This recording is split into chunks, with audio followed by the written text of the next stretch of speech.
চশমাখানটা তোমার রাজ্যে ধুলা ধরছে, চশমাখানটা পরে আমি শান্তি। বাল তোরা কতবার বলবো যে আমার সামনে রুগী ফুগি রাখবি না, রাখলে মানে একটা খাতরা নার্স দ্বারা রাখবি, তাহলে দেখি একটু কাজে মন বসবে। কাজের টাইমে আমরা ফোনের অবস্থা। Hello, doctor Rahmanul speaking. ডাক্তার সাহেব আমার রাতের বেলায় ঘুম হয় না ও বলছি যে আমিও রাতে ফাঁকা থাকি, তো তো বলতে চলে তাহলে আমার কাছে রাতে শুধবি তো। আবে তোর কপালে কিল দিব। আর আমার কোনো কাজে লাগবে না। ডাক্তার বাবু আমার বেটা।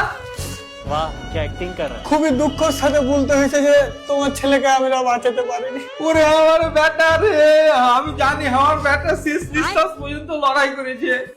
শেষ নিঃশ্বাসের কথা তো বলতে পারবো না, কিন্তু যখন ওকে ভর্তি করতে নিয়ে আসে তখন ওর সাথে আমার এবার মুখ ফাটাফাটি লেগে গেছিল। তোর মাথা ঠিক আছে তো? কেন?